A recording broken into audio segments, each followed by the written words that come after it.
Hello, hello, hello. Welcome, everybody. All right, great people here. New people, old people. Rebecca Martin, as I live and breathe. Lana, yay. Fantastic. Charles Ardman, Okay, yay. that's Great right. to see Lana. everybody. All right.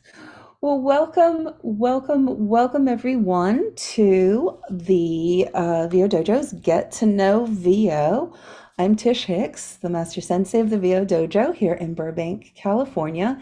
And Get to Know VO is our free monthly webinar where we focus on a subject that helps you to get to know more about VO at whatever level. We try and make it so that at whatever level you're at, there's something that you can get out of it. Is sort of our plan here. So um, excited to have you all here.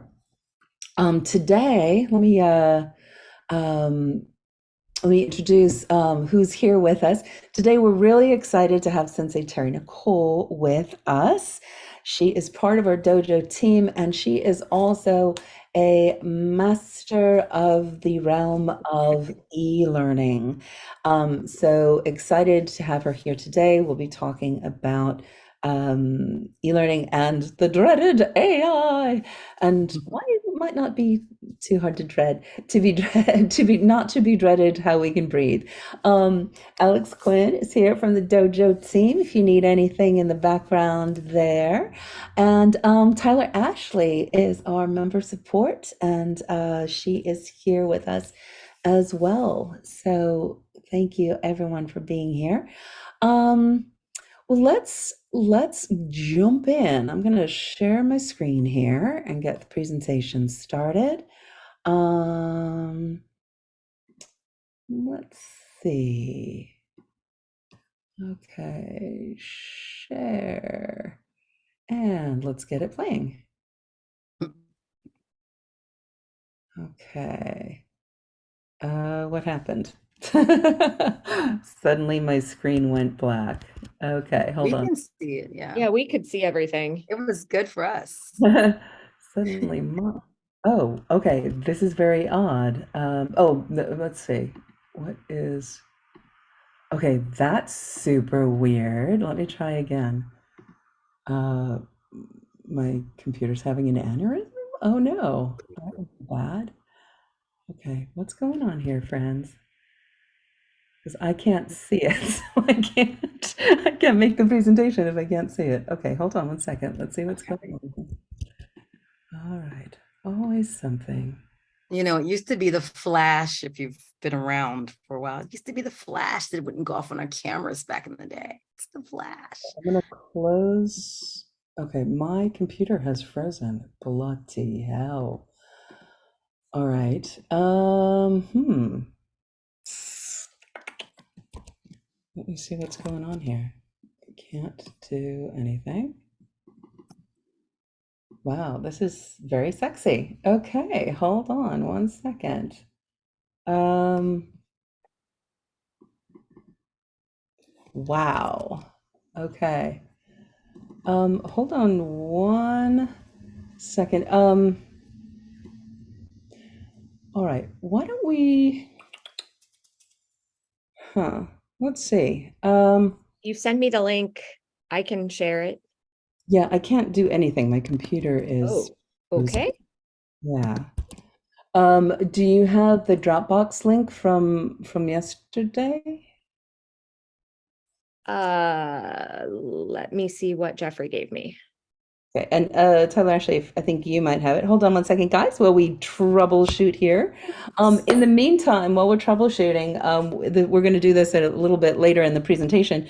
But if you want to get started by telling us who you are and where you are, where you're at in your journey, and what your experience with e-learning is, then we can kind of gauge and gear what's happening here. Yeah, you can just drop that in the chat. Start Yeah, looking at that. okay. All right. Yeah. Oh my goodness. Okay. Hold on one second. I'm going to see if I can get my tech support here. I'll be right back. Terry, why don't we get started? Well, let's see. Hold on one second, guys. If you want to like notice where people are from and get a sense and chat with people for a second, I'll be right back. Yes. Well, yeah, I think let's go ahead and jump in. I'm always so impressed because I sign up for webinars all the time. And unlike you, I don't always make them. So I'm always impressed when people sign up and show up. And I think that's really great for your interest in your career in VO to collect as much information during this changing time in VO. So thank you for being here, everybody. But yeah, if you would just take a minute and just type in the chat. Thank you. I see Venus, I see Susan. Where are you? And where are you in your, your e-learning journey? Is it new to you? Have you done some? Are you just curious? That will really help gauge, sort of how much background we go into and where we go. Cool. All right. Thank you, Susan. Definitely want to know where people are from. So yeah. You're just frozen. What part of New Jersey are you in, Venus? I'm so nosy. Warren says he's curious. Cool.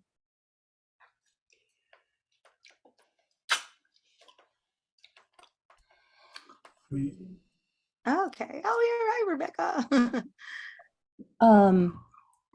Okay. Guys, I'm gonna have to restart. So keep on Okay. amongst yourselves, and I'll be Keep it right on. back. Thank you so Is much. somebody else a co-host? Yes, Okay. Alex is co-host. So how do I? Yes, Rebecca, that's so true. When you have a teaching background already, it makes sense. It's such an easy transition because you kind of have that sense of talking to people and keeping them engaged while you're sharing information. Okay, cool. Michael. Hi. Stephenville, Texas, or Stephenville. To ADR. Nice. North Brunswick, cool. Kimberly's in LA. Well, I am here in Atlanta, Georgia. Technically, I'm in the Atlanta area. I actually live in a little city called Austell, which is about a 20-minute drive to downtown Atlanta. So I claim Atlanta. Such a cool city. Charles is from Montclair, New Jersey. Oh, nice. You already have an e-learning client, and this is great. Ooh. Oh, nice. Nice, Sarah. Started a company. Curious about e-learning. So we got some curious, we got people who have done some jobs. We've got people who are working towards a demo. Lots of Jersey people, another Jersey person, Jersey and LA. Hi, Juana. We worked together last night. Learning the process. Nice. Classroom.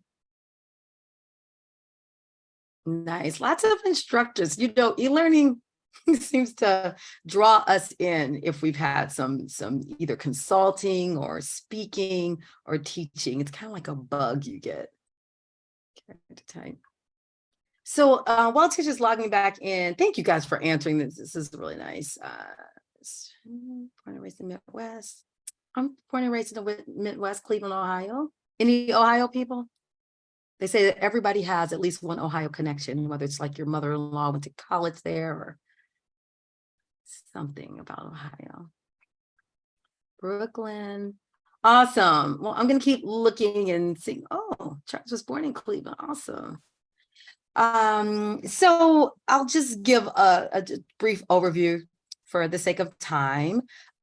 So I have an unquenchable passion for teaching and learning. I love to learn probably more than I love to teach, but I love to teach because when I first started teaching, I was a terrible teacher in terms of like not really realizing you don't teach subjects, you teach humans, you teach people. And I was an inclusion teacher, which means I had everybody in my classroom. I had children who were deaf, children who are on the autistic spectrum, children who had IQs of 153, typical children. I mean, everybody is in an inclusion classroom. And if you're my age, you didn't grow up in an inclusion classroom, people were separated by differences, but in an inclusion classroom, everybody learns together.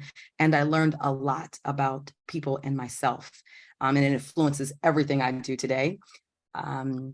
I also did a lot of consulting where I worked with adults in improv and using the tenets of improv to help people in their businesses and their leadership. But finding e-learning was a complete accident for me. It was, I was consulting, and we were working with Tennessee, I think Shelby County Schools, if anybody's from Tennessee, which is the Memphis area, and they needed a voiceover for something. And I was like, oh, I'll just do it in my large cavernous kitchen at the table on my laptop with the mic. And poor people had to listen to my voice for hours, not knowing anything about it. And so that's how I kind of fell into it. But I didn't really know the power of it until years later when I got into VO properly, maybe about 4 years after that. And I kept noticing that people kept booking me for e-learning. And I didn't even know I had never heard of the word e-learning. I was just like, oh, teachery stuff. Oh, explaining stuff. And then I started looking at my QuickBooks, and I was like, oh, wait, this is adding up. Oh, wait, this is allowing me to do things that fuel other parts of my VO career and fuel things for my family. And like, I need to take this more seriously. So that's kind of my foray. And since then, I have started to interview the people who hire e-learning folks so that I could be a resource to the community. And so I'm here today to talk about VO, e-learning, and AI. But I want you to type in the chat, like, have you heard anything about e-learning and AI? I'll just give like a minute. Like, what have you heard? What's the talk on the streets about AI that you've heard, if you've heard anything? Yeah. Excellent. And I'm back, and I think everything's Oh, you are. working. So well done, Okay. everybody. All right. Well, I asked everybody to type in the chat if they've heard anything on the streets about the VO streets about AI and e-learning. Yeah, excellent. Excellent. I'm going to pull my chat up here so I can see it. Awesome. Yeah. Okay. Great. Good segue to coming back to catching up on the presentation, Terry. Yeah, sure. I think that makes AI will be good enough to almost narration. All right. Nice. Thank you, Charles, for that. Yeah. All right. Let's see if we can do this again while everyone's answering those great questions. And haha, Houston, we have liftoff. Okay. Awesome. So we'll kind of flip through. We know that. It sounds like Terry introduced yourself and a little bit about who you are and what you're about. Y'all know me, so that's good. We all know about the dojo, or if you want to know, we've got a sense of where you are at on your journey. And I think Terry, I think you were just talking about understanding where e-learning fits in the great panoply of everything that is voiceover, and how sometimes people don't even know it's a thing. So today we're going to focus in on this particular segment and what the future is like.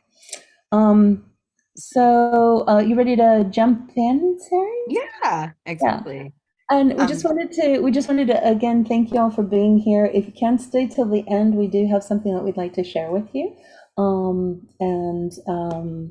So that'll be excellent, and we love sharing this all with you as well. So take it away, Terry. Here we go. Sure.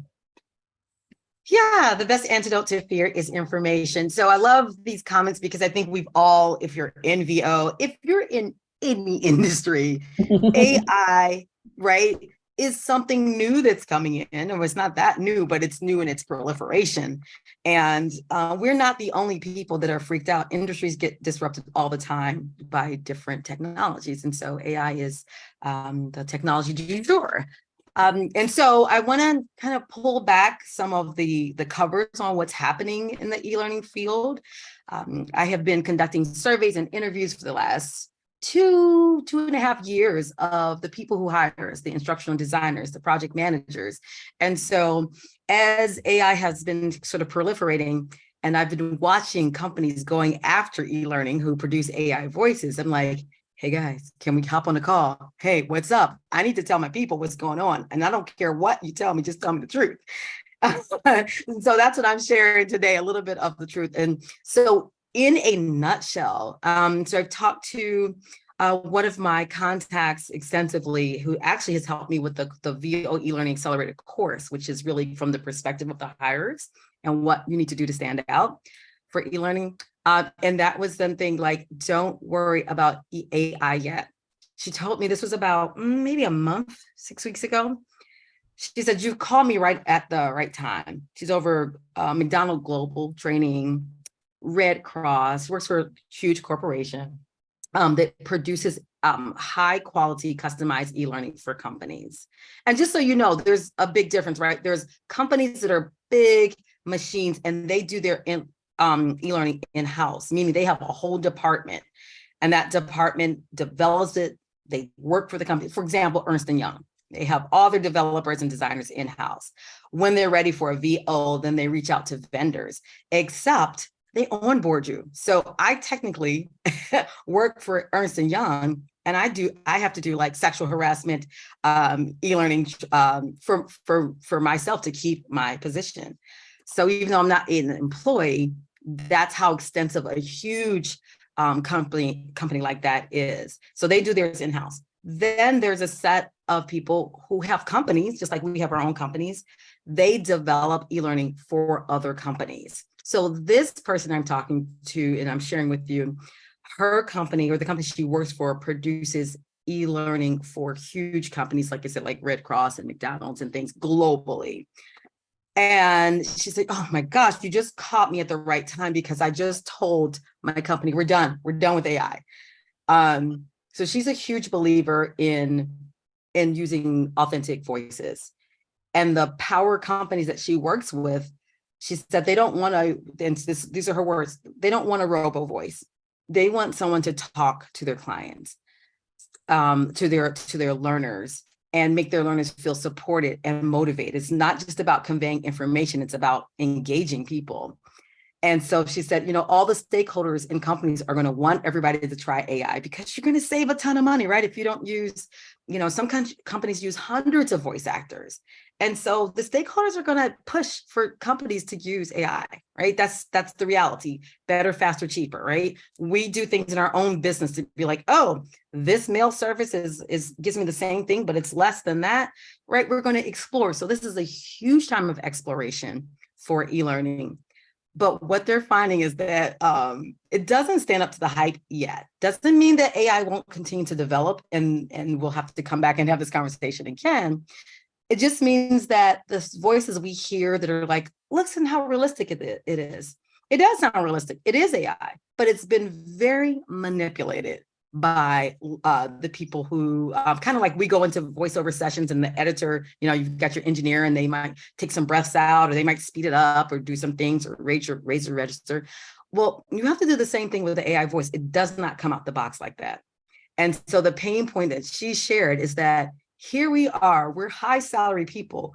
We are taking our time to mess with words and syllables and learning the international, what was that IP? It was the international alphabet, international phonemic alphabet, right? Learning that so we can get the intonations right and the sounds just right. And she's like, frankly, it is costing way more at this point and AI is not ready for us. I called another on the West Coast. I went to the West Coast. I'm like, we need to talk. What's going on out there? You teach 2 million people. You do e-learning for 2 million people a year. What's happening? The story was so similar that it's taking people who have a high salary away from doing their job. We could have hired 4 or 5 voice talent to do the same job with what it's costing us right now. So think about that. Everybody has a budget. And so when they're blowing their budgets on people who should really be like thinking and doing visioning and leading the company, and they're messing with stuff, it's not viable for them. One of the other things, complaints that some companies are having is that we can't promise that this content is, we can't guarantee that this is private. Companies share data. And so we can't, when we create something for McDonald's, we can't promise that that's, their intellectual property won't be shared. Well, that's kind of a big deal in companies to share their trade secrets, right? Which is in a lot of e-learning, to share how they make the magic in their company, what their initiatives are that they're training their employees on. So that has also taken some people out of it. Now, so that's one piece of it. The other piece is that there are companies that are using AI for their e-learning. There are companies that churn out a lot of e-learning. I'll give you an example. You have a company. Let's say your company grows and you have 5 or 6 employees over time, right? So maybe somebody handles your social media. Maybe you have an accountant on staff. Let's dream big, right? And you're like, oh, we're having some issues. We need e-learning, because all e-learning is about solving problems and profitability for a company. So we're having some problems. Our people aren't getting along. I think we need DEI. We've got some different people on staff that come from different backgrounds. You can go to a company and you can get a relatively low cost e-learning for your staff of 6 people. You may not be that interested in how good the voiceover is, right? Because it's for your employees and you're like, I just got to get this information. Those are not the companies that we're looking to do e-learning for, right? These are companies that tend to use anyone, including their own staff, to do the voiceovers, if they even have voiceovers, or use AI. So we're going to walk through in just a bit how do you siphon out which companies you should be looking for, right? Let's see. So yeah, so the great opportunity part is that when companies are in pain, when they are frustrated, this is the absolute perfect time to tell them who you are, what you do, and how you can help them. Because they've had it, right? A lot of people have had it with trying to incorporate it. There's even e-learning design companies who maybe let's say they produce, I'm trying to think of, I don't want to get the name wrong, but let's say Intuit, right? Which is QuickBooks and all that. So let's say Intuit is like, oh, they said we should use, all the higher ups say we should use AI. And they go to their person or the company who creates their e-learning and they say, guys, you've got to get an AI voice. Those companies are pushing back. So this is not like a small group of people. But it is a wonderful opportunity if you strike while it's hot, because people are in transition. So we can go to the next slide. So I'm going to share with you a few tips for you to take action if you're thinking about reaching out to e-learning companies and being an e-learning voice actor. There's a few reasons why it makes a lot of sense to do e-learning. And one of that is the consistency. For me, it has been an absolute game changer in my VO career, because it allows me to open my mailbox several times a week and have a job in there that I didn't audition for. That's huge. If you think that is something that like you like to have in your mailbox, right? E-learning is a wonderful path for that, because you actually don't just do one-off jobs. You become a member of their team. That is what I teach in my e-learning course. I don't just teach you like, oh, this is how you do e-learning and this is how you do your invoices and this is how you split files. And it's like, how do you position yourself to be the go-to person for a team that they wouldn't think about doing without? Because it's just that simple. They're just like, the script is ready, here you go. Nothing in the email, right? That's what you want. And then, they know your turnaround time, they know your quality. So some steps to take action, if we want to go to the next slide, to this time, is what we just been talking about. Like, don't wait, like, oh, someday, I'll do it. This is a key time when, like I said, there are companies like Well Said, Descript, a few others that have decided, I'm going after e-learning. Now, why would people go after e-learning? Why would companies go after e-learning? I have a theory. I don't know if it's right, but I have this theory because I've been a teacher for a long time. I've been an educator and consultant for a long time.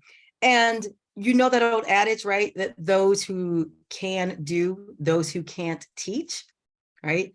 So there's always been this sort of view of teaching, at least in the United States, not everywhere. Some places teachers are revered as senseis, right? That teaching is just something you do if you can't do anything else, right? There's no craft to teaching, right? And many people believe that until they get up and try to teach for themselves. And they're like, oh, I taught. I'm like, no, you presented, okay? Because you didn't teach if people didn't learn. So teaching is all about, we actually don't separate it in education. We call it teaching and learning because it's not just about the output. It's about the processing, the feedback, and the clearing up. I mean, that's what the dojo is all about. So yes, so don't wait. So the time is now. So if you go to the next slide. The other one is step up and claim your space. Now, I say that because there's a lot of people who look at e-learning as like, oh, I'll just do e-learning. It's so simple, right? And I'm not saying it's super complicated, but there is a craft. And there is a way to talk to the people who need us, who use us in their work, to make their work shine, to help their learners change and businesses grow. And in order to do that, you have to know what they're looking for, because sometimes they don't know what they're looking for in terms of they don't know what it is we do with our voices and our practice that makes our voice compelling, effective, connected to the learner. They don't know that we look at things like, you know, a pre-flight checklist and we're like, how is our energy level? How are we calibrating that? You know, how are we using logic to sort through the script to know what points to raise and what kind of to throw away? And so you've got to claim your space, you've got to know what you're doing and know how it relates to what the industry needs and tell people what it is you do to elevate their learning. There's been a long history of e-learning outreach that sounds something like, hey, I saw, you know, on your site that you do, you know, e-learning for, you know, I don't know, children in middle school. You know, I love children in middle school. I'm really fast. I'm really reliable. Please add me to your roster. That's the baseline. That's a very, very common, I would say the most common email, right, that I see. But what you need to do is tell them what skills, what e-learning specific skills you have. I understand that authority is a blend of warmth and making people believe that I work for the company and I'm trustworthy, right? To help people stay connected from start to finish. So that's part of claiming your space, is not just being fast and all that, but being, actually, sorry about that, being good at what you do. Also, there's lots of e-learning principles that instructional designers use that dictate, that mandate that a human voice be used to have better connectivity with their clients, which makes the learning better. So if they design e-learning for a company, and that company, because all e-learning is about a problem, right? Solving a problem. Maybe people are new and they don't know what to do and they're confused and they get frustrated and they have the places having high turnover. That's another reason why they might hire you. So it's being able to speak the language of the hires and claim your space. Okay, next slide, point 3. This is a huge one, and we're going to do a little bit of looking through how you can use the e-learning resources that are out there. I'm going to show you 3 e-learning resources where you can find companies that use voice actors and make sure you're marketing to the right people. So for instance, we talked about the companies that churn out lots of e-learning, kind of low level, kind of not necessarily the most engaging, but it gets the job done. So I wouldn't waste my time. I wouldn't waste my time with those companies. I mean, if I had extra time, I would, but because you never know, right?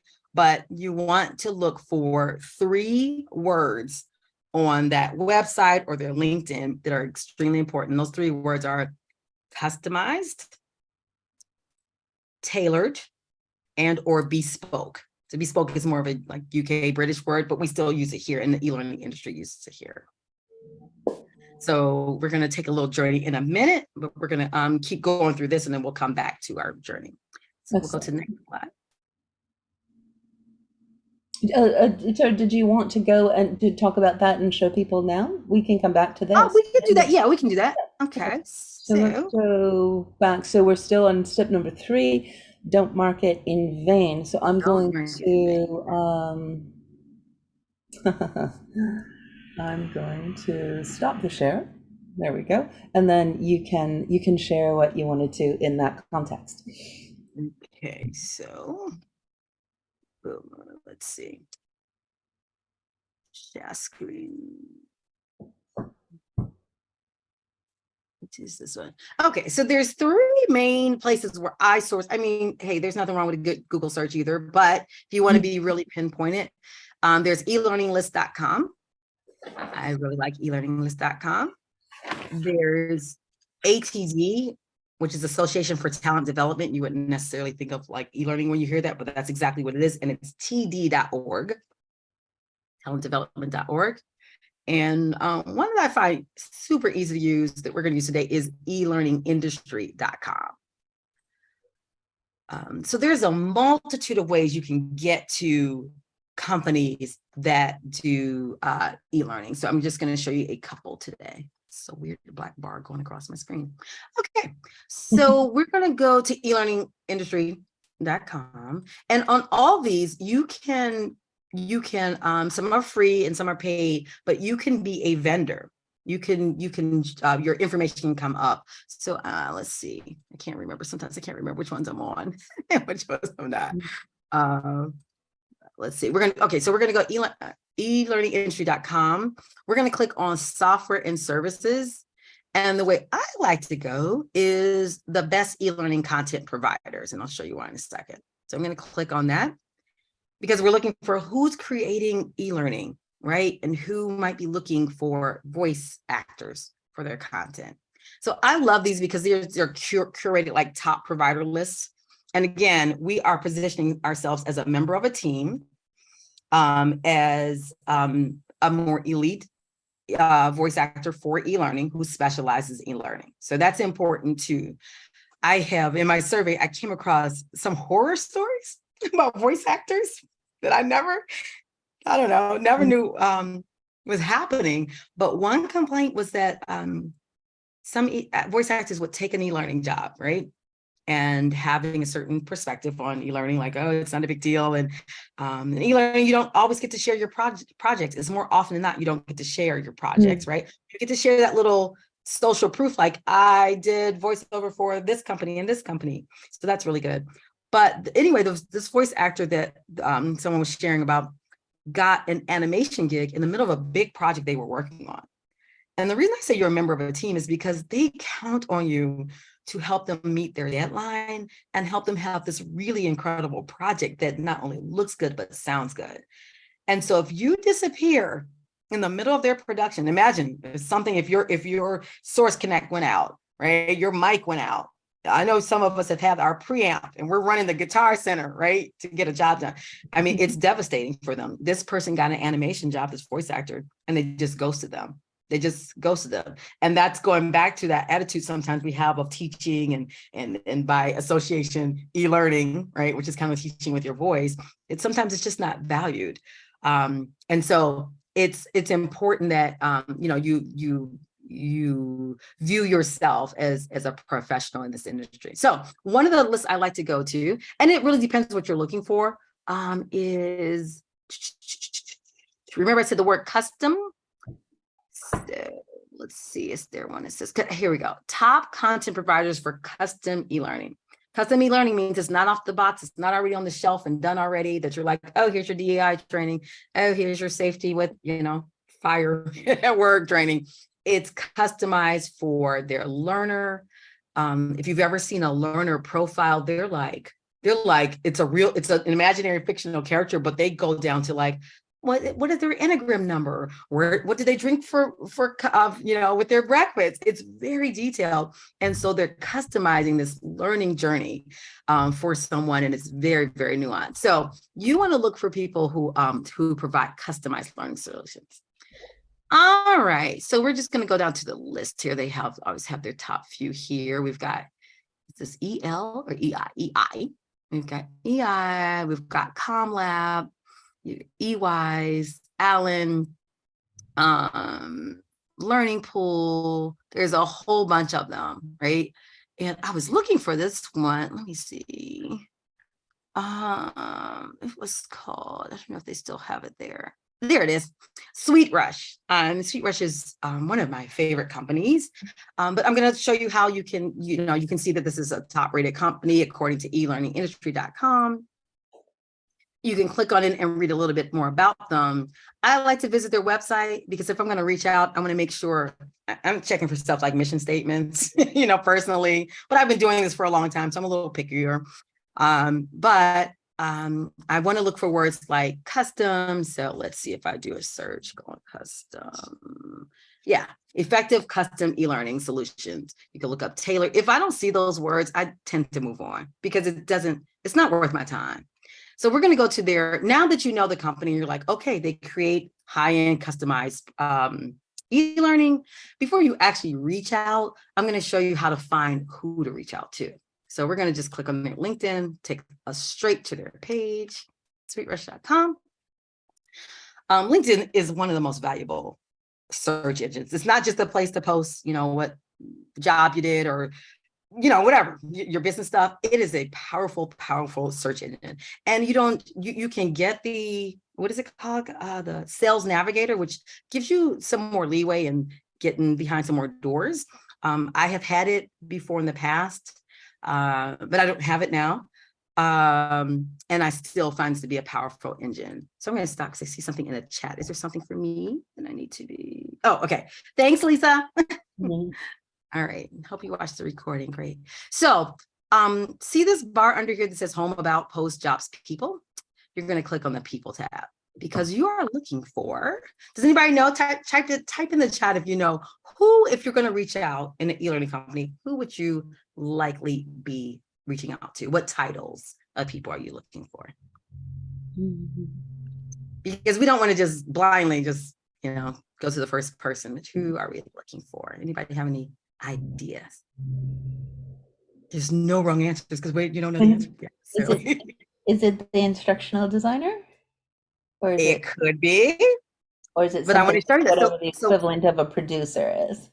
yes, project. Oh, Gloria has some insight. Okay, so let's look. So we heard two answers: instructional designer. So up here, we're going to type in, and there are about, I don't know, 47 different names for instructional designers, senior instructional leader.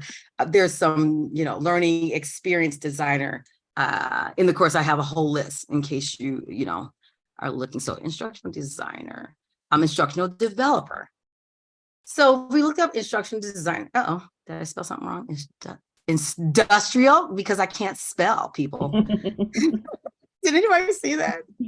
Instructional. We're going to delete this part of the video. All right. ID is the nickname. All right. So we've got Renee, Carlos, Nicole, Kristen. We've got quite a few people. So how do you decide who to reach out to? Well, you could just pick one. I'm a huge proponent of like, I love that, human resources and training. Yep, you can look under training. I'm a big proponent of like, who am I feeling? Who am I feeling? Let me look at them. Who am I feeling? I swear by that technique. However, the problem with reaching out to an instructional designer, one, is they are extremely busy people. They are doing so many, it takes so many steps. You're talking to your SMEs, your subject matter experts. You are, maybe working with the voice talent. You are making sure the graphics are just right. You're talking to legal. It's a very, very hectic job. However, 86% of instructional designers are either satisfied or very satisfied with their job. So they love what they do. I would recommend, you can take a two-prong approach. You can reach out to an instructional designer, but guess who knows everything, right? Guess who knows? Because let's say you reach out to Nicole, and Nicole has this great project she's working on for, I don't know, a prison. And she's designing learning for the prison guards to help them do their job better and have more peace in their life. That might be the only project she's working on. right? So she may not know about the 47 other projects in the company. Mm. So I always recommend that you reach out to a project manager. There's usually several project managers, but not quite as many. So let's see if we can narrow it down to project manager. And the next thing, let's see, here we go. So we've got Anthony, we've got 1, 2, 3, 4. Not all of them are project managers. Okay, so you can see we have fewer project managers. And I would generally reach out to one at a time. And let them know, I would go back to the website, right? So I would go back to SweetRush's website. I found out more about their company.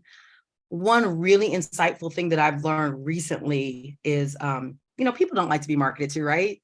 But people hire people, right? You probably have bought something that it's their 47th email to you. And you're like, actually, I do need that.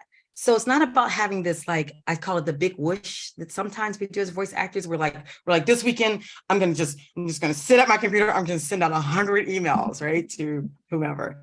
That technique it can have some value, but normally it's frustrating because sometimes you might spend 12 hours doing that and hear nothing, because usually it's the gold is in the follow-up. It's reaching out multiple times. So going back to their website and learning a little bit about their projects. I had one project manager say, I hate emails. I don't like when voice actors email me and he's going on and on. He's like, but there was this one girl we just hired that emailed. And I'm like, oh, tell me, what was it? And he said, because she went to the site, she looked at several projects, and she identified what project her voice was a good match for. So if you have a need for that kind of voice, and she named the project, she's like, I moved her up to the front of the line because she was that pinpointed in her. So I always say, spend more time on the research than just gathering a bunch of names to send things to. Because I guarantee that lots of people are just gathering names and sending out, a basic template.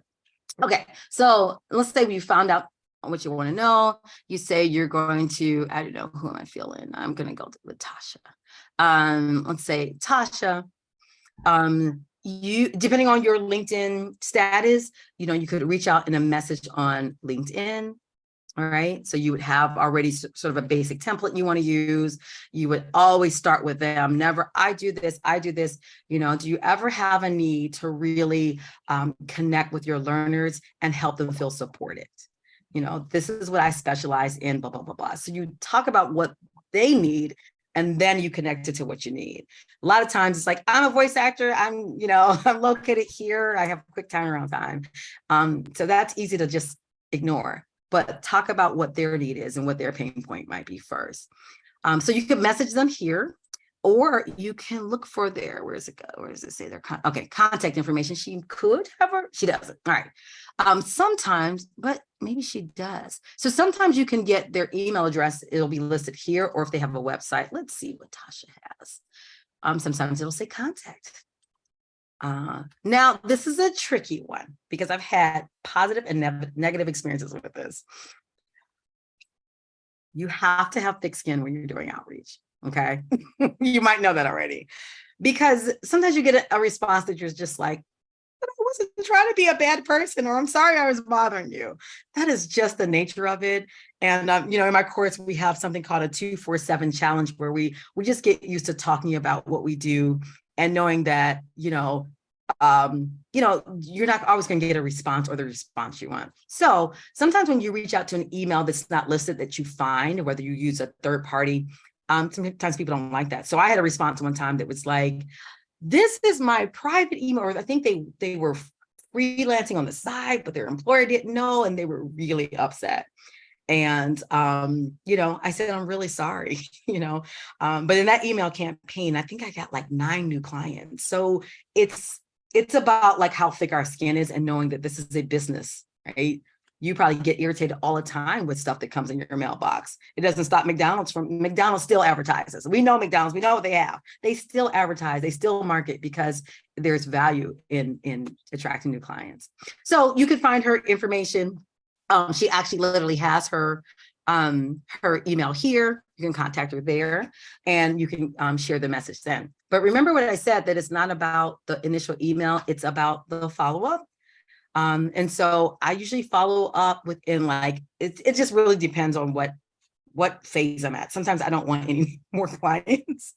And sometimes I do. So it just depends on how aggressive you want to be. But sometimes I follow up in 3 days, a week, but you've got to have like 5, at least 5. Some people say 5 to 7, because oftentimes it's like the 7th or 6th email that people actually respond to. They're getting to know you through your emails. They're getting to know your tone, and sometimes it's automatic. So I'll pause it just for a minute, just in case there's any questions or any, thing people want to share or ask. Go for fries. Okay. Oh, Tish, I can't hear you. Tish, you're muted. Shall we aim to go back to the steps after the questions? Yeah. Okay, great. Yeah. Okay, so everyone's following along. Do we have any questions? All right. Explaining things perfectly. All Cool. right. Thank goodness. All right. Well, let's go back to our steps. So that was a great in-depth, way to focus our marketing, right? We Don't have- make it random. I'm actually now seeing some questions coming in. Yes. Oh, okay. Great. Yeah. Let's take some questions and then we'll hop back. Okay, Rebecca had a question. Becca, do you have an example of a follow-up? Not that I can pull up for you now, but in the course we do. And we also have things like re-engaging old clients. So let's say you've done e-learning for somebody in the past, or even it doesn't even have to be an e-learning client, and you haven't heard from them in a while, you haven't done a job with them. So we have things like that, like re-engaging old clients. But we do have like a 5-part short messages. They're very short. I don't typically send my demo the first time, because everybody sends their demo. I usually send it like the second time. If they don't ask for it, like if they don't respond, then I'll send it the second time. Oh, by the way, and I have a visual YouTube demo so that they can click on it, because you can't share audio in a LinkedIn message. And oftentimes when you share attachments in your email, it gets kicked out by systems. So I always like to share links to them. But yes, we do have that. Okay, and then How long should the email be? Short, because these are busy people. They do not want to hear about all your stuff. And it depends on what point in the train that you're in. But I would say a paragraph plus a little line, not long at all. Yep. I see a hand up. Oh, no, that's okay. We'll keep on going. Okay. Yeah. Cool. Okay. I think our last 2 points, I might have covered the 4th point. Yeah. Let's see. Let's hop back in, and we'll get back to questions. more We'll have questions at the questions in end. the end. Okay. So, hold on one second. La. Here we go. All right. So that was number 3, and we're moving to Yes. number 4. Yeah, and going against the grain was like not that same old email of I'm fast, I'm quick, hire me, add me to your roster. And also knowing how to have a sales call, that's in the course too. Y'all, we got to just talk to people, and it is so fun. I promise you. I used to dread talking to people, but now I love it. My goal when I do outreach is to get people on a 15-minute Zoom, because they're going to hire me if they get on Zoom. They're not going to not hire you. I'm telling you, if they take the time, they're very interested. And you can show them. We have some beautiful templates that we put up. We have our 10-point e-learning brief that we put up, and people are always so impressed. We have our ally model for e-learning narration. And they're like, oh my gosh, you think this deeply about this? They've never thought that deeply about voiceover. So they're really impressed with that. So, okay, that's point 4. Go against the grain, just really be a standout elite. Okay, this is a funky one, right? Don't complain. What do I mean by that? So again, e-learning, AI is here to stay in all the industries, right? It's hard to put things back in the box. when we go on social media and we are doing, like, as we call them, protest behaviors, right? Because we're like, oh, this is bad for our industry and bad for us. But it's here, and companies are going to explore it. So when we talk and put down AI in our social media posts, we are actually criticizing our clients. Think about it, right? Would you want to hire somebody who's like, I don't like that mic she uses, or his approach is kind of weird, right? You wouldn't. And then they said, oh, can you hire me? You're like, oh, you've been talking smack about my business. I don't know if we're a good fit. So just be careful of what you do post on social media about AI as a voice actor who is employed by corporations who are all experimenting with AI. So I just like to say that if you are going to do some social media posts, be curious about AI. There's one study I was looking at that talked about how, companies see, when you are curious about like what's coming down the pike and future looking, they actually see that as an asset in terms of someone they would like to work with who's forward thinking. So just be mindful. If you are going to post, do more like attraction marketing, where you're raising curious points, or where you're saying, I have a yes and mentality about this. So that's the don't complain. And I think that brings us to our end here. Yeah. Well, so since we got a little late start with our tech glitches, what I'd love to do, so that if anyone needs to leave at the top of the hour, I'd like to share something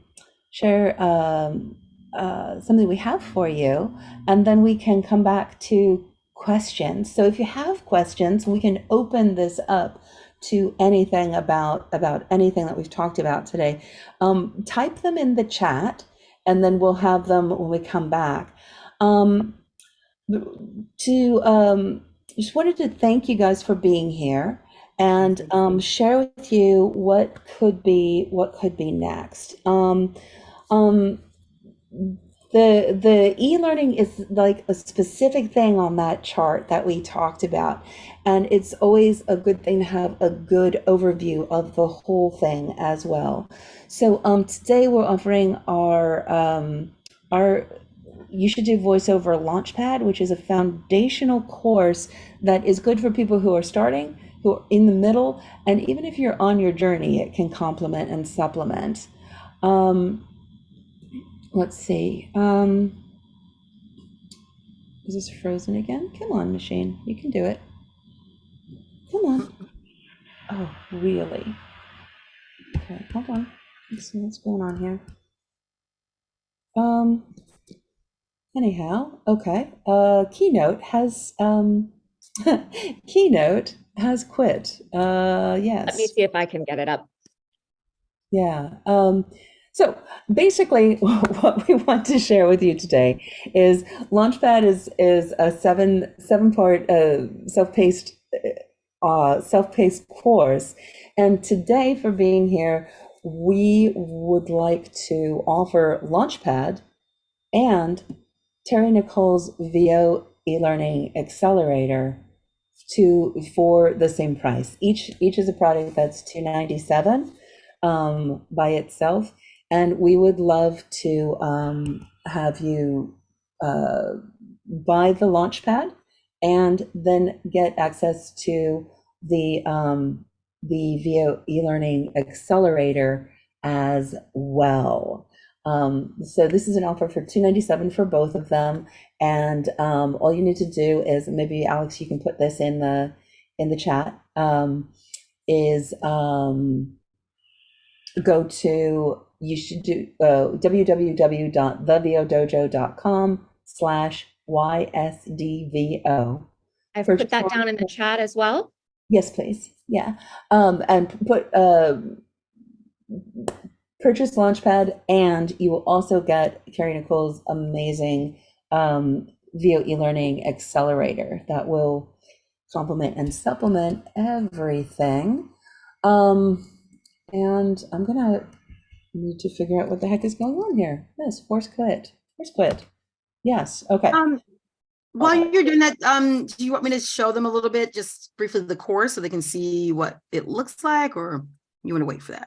Well, because we're right at We're the right at time. top of the hour, why don't we, well, if you wanna do like just a little bit, yeah, Like a little bit, 30 yeah, seconds.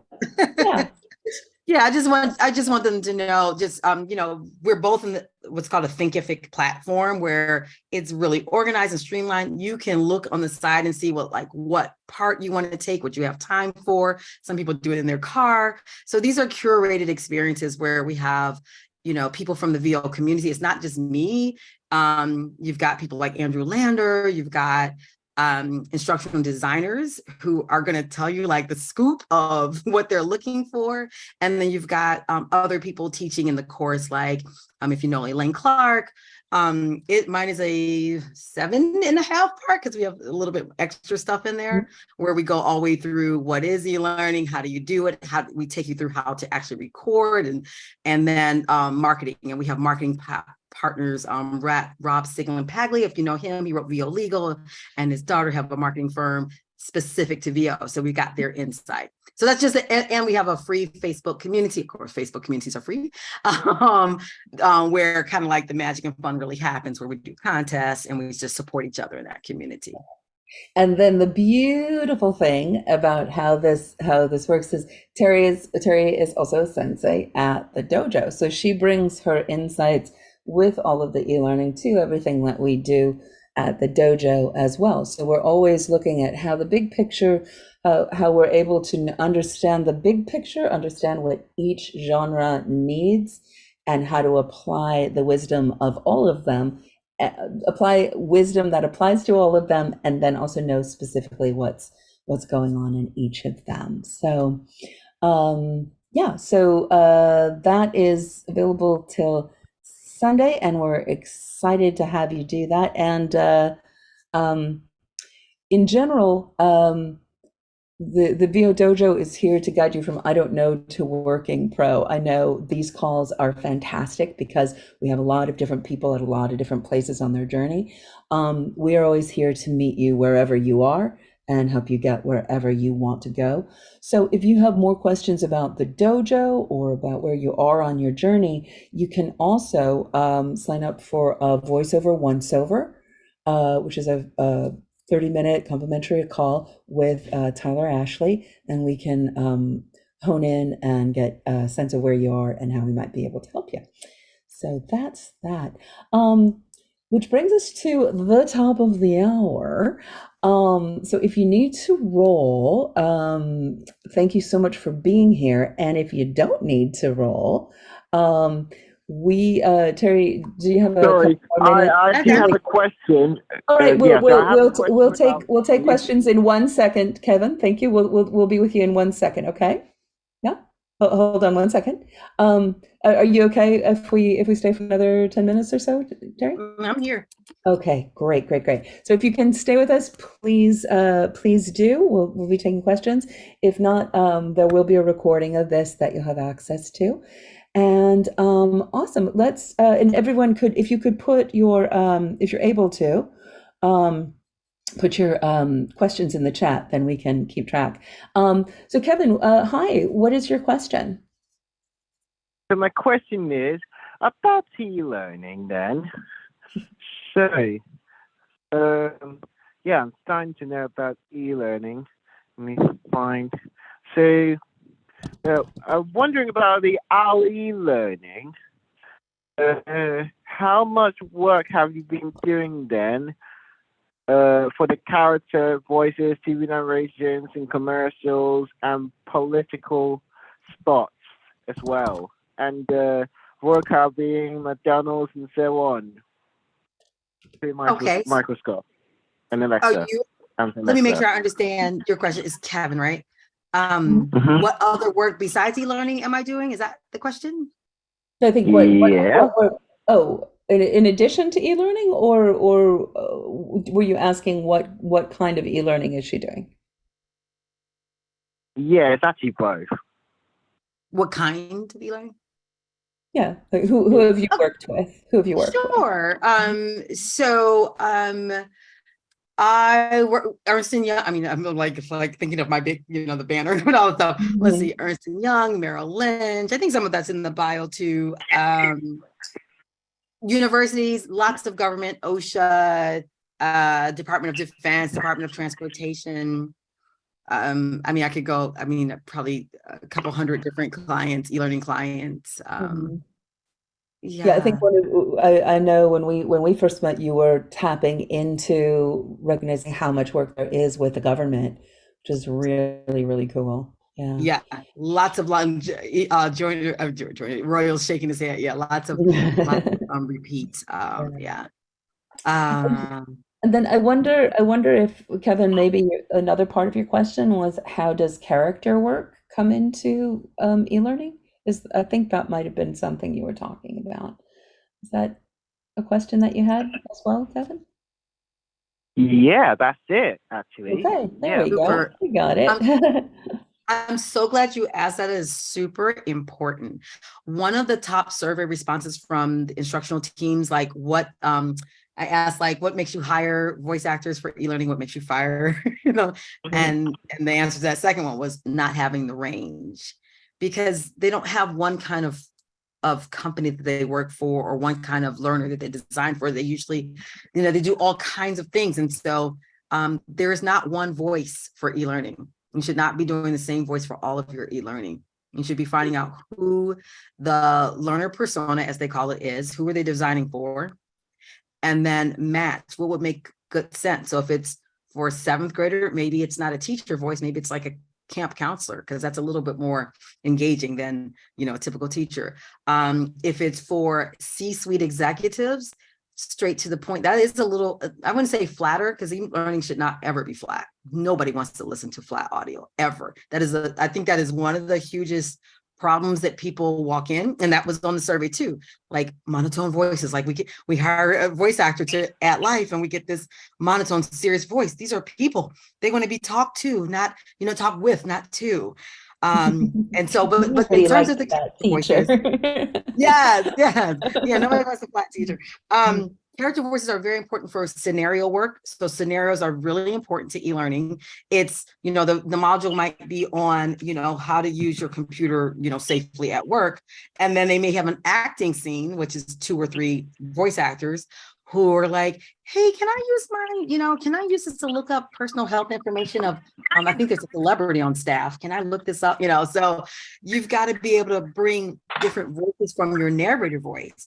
I had one cool thing where I was the narrator, I was one character, and then I was another character talking to that other character. And that's because I was getting coached by Everett Oliver, who's a character coach. So you've got to be able to have range and let them know. I would say that's one of the top things. I should have said that earlier. Top things you want to let them know that you have range by Royal. So yes, there is lots of character. There's character voices. I did a Long Island voice like character one time. I don't know why they wanted that, but they did, and I did it. So yes, it's a plus to have more than a narration voice. I really wanted to jump in on that. Yes. Please.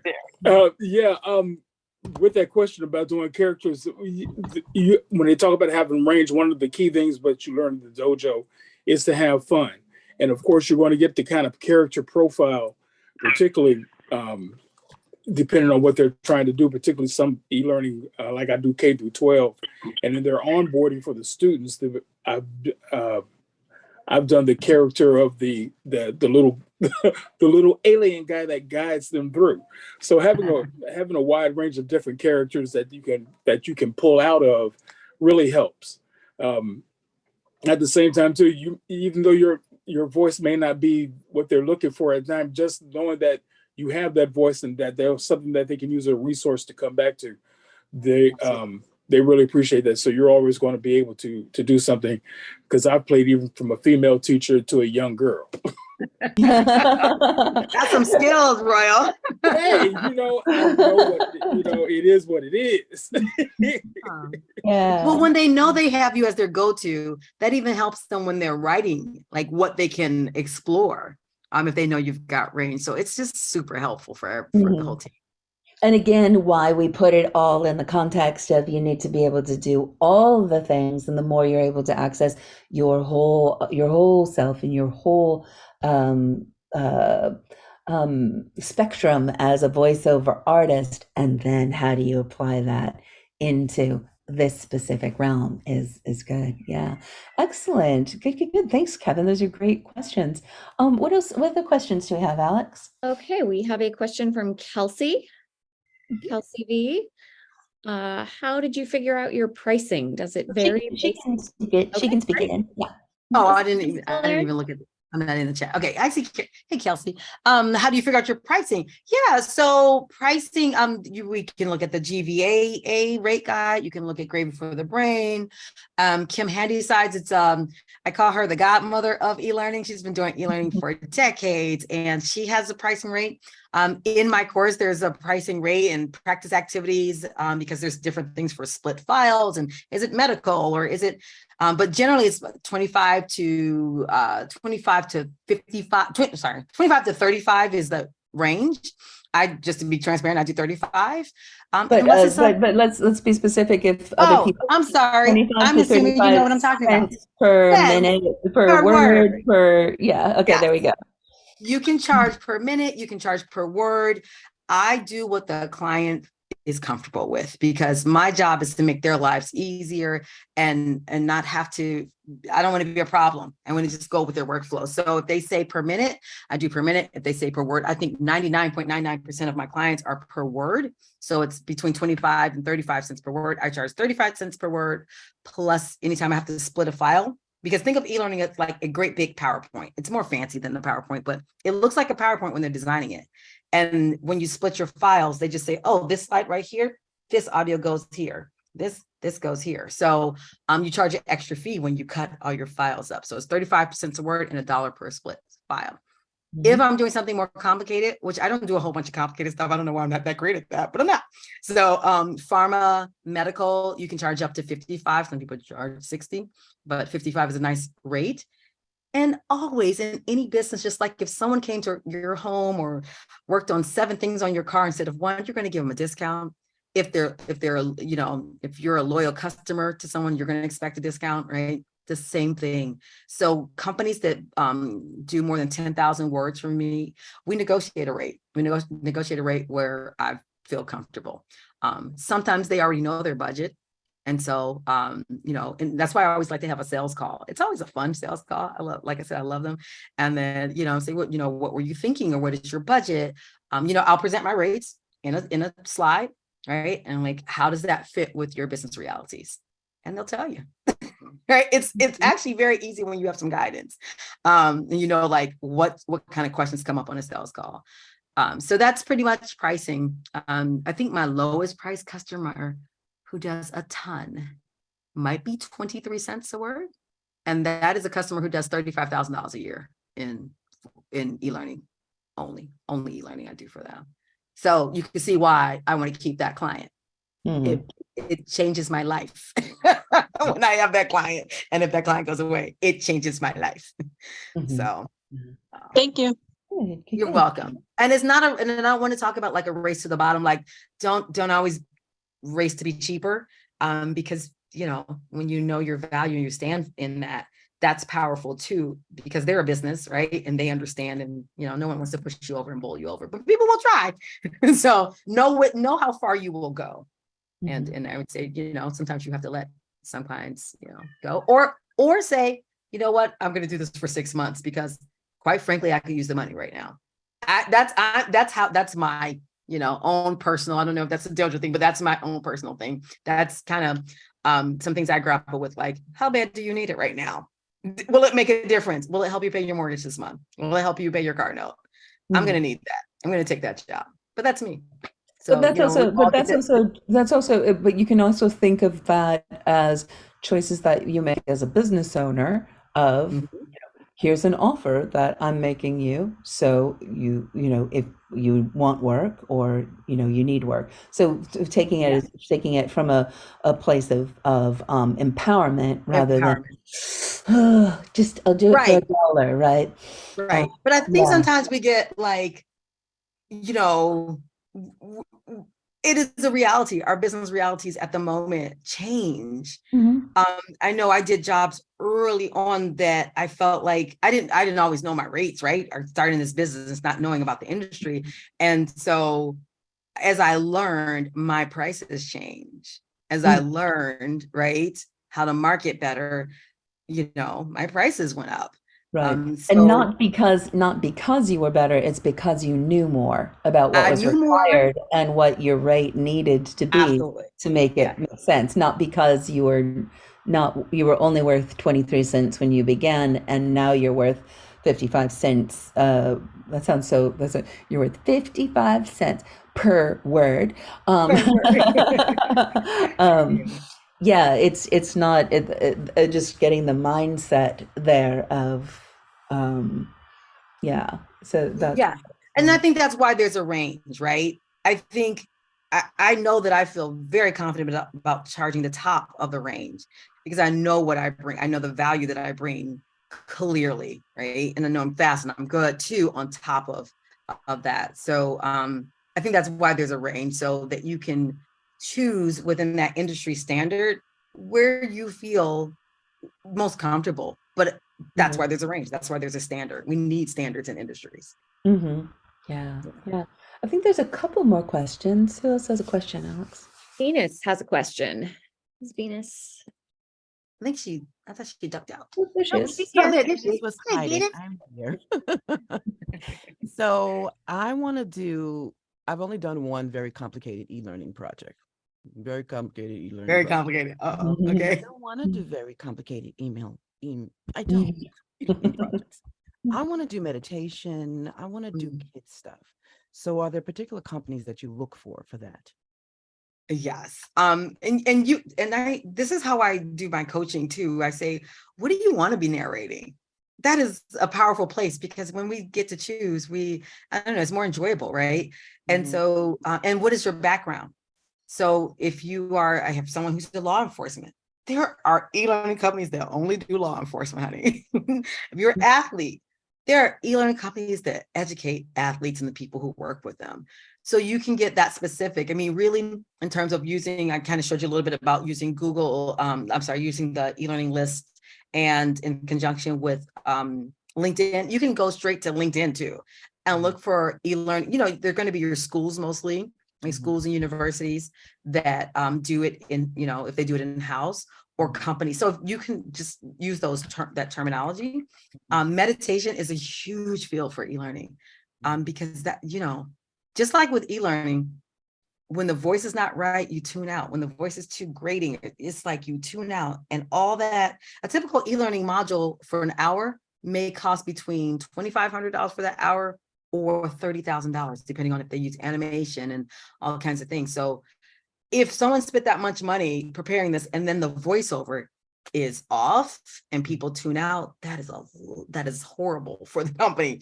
And so voicing things that you like to do and looking for those things is what I definitely, what else? What I wanted to ask you, Vanessa, why was that complicated? What was complicated about your e-learning? Because it was long and boring, and it was about I told you when I met you at the field center, patenting, how to get a About hacking?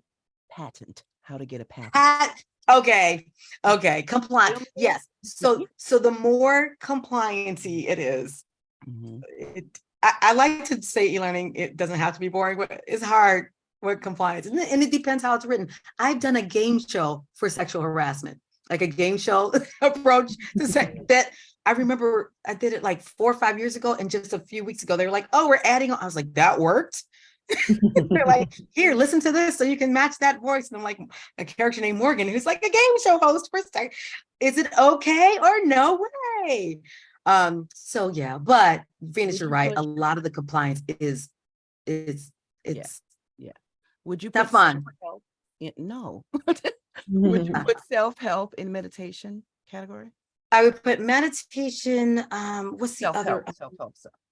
Self-help. I guess meditation is the primary word. Because there's even courses too, like on things like Insight Timer There's courses, and I cannot stand listen to bad voiceovers on meditation. So that's yeah, I don't have a lot of background with meditation, but if you know Barbara Faison, she does a lot of meditation, and she may know. She would love for you to reach out, Barbara J. Faison. Yeah. On that. All right. Thanks so much, Terri. Good to see Cool. you. Excellent. Kelsey loves instant timer. I think there's one more question, and then maybe we'll wrap up. And Okay. if you guys have any Royal has a questions, you can question. sign up. Say again. Royal has a question. Royal, we'll wrap up with you. How fast should we get? Oh, okay. I'm just asking because it's just part of eLearning. We're not perfect when we're sending out those files, and sometimes mistakes come, and the instructional designer or the project manager may get back to us saying that if we can re-record a certain phrase because we mispronounced it, even though we thought we pronounced it right. How fast should you get that correction back to them? That's a really great question. And it's going to depend on company, because some companies do, like Ernst & Young does their e-learning 3 months out. So, if I took a week, they would be fine.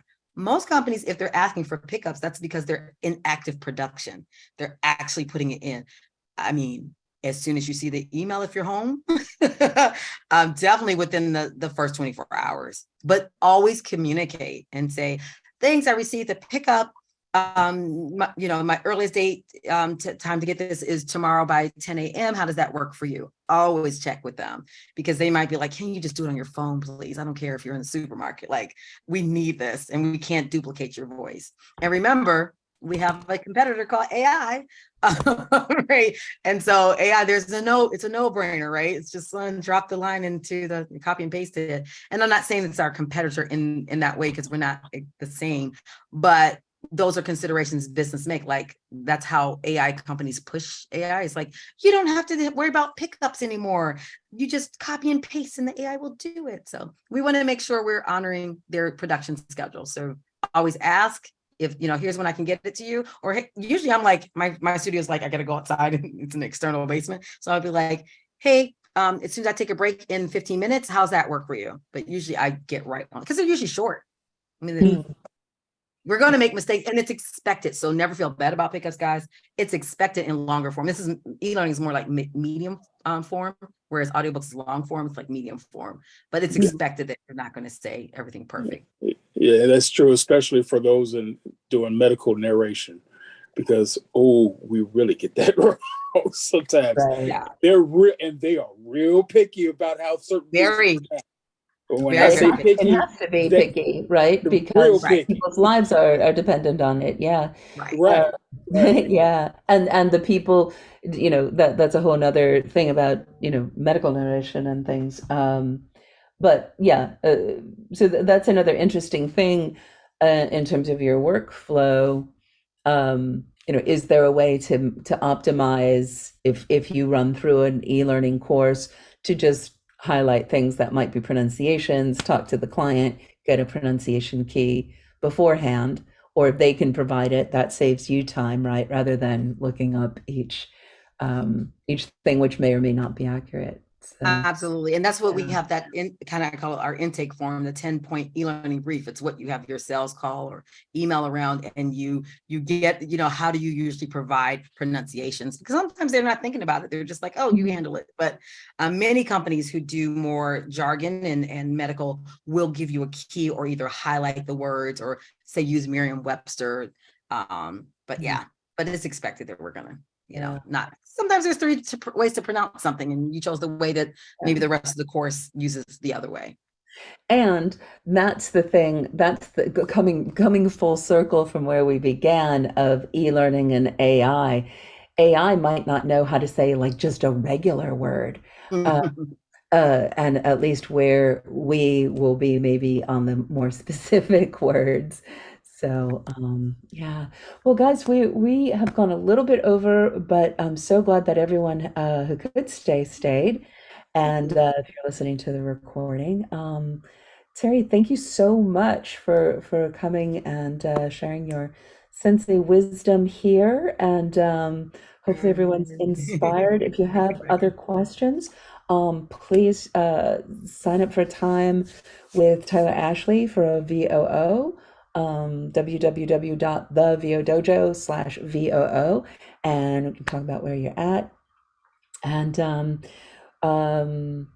if you're ready to roll with this combo of the Dojo Launchpad and the VO Accelerator, you can go straight to that website, and then we'll connect you with Terry. So great to see everybody. Lots of people that I haven't seen in a while. David and lots of new people, which is always great.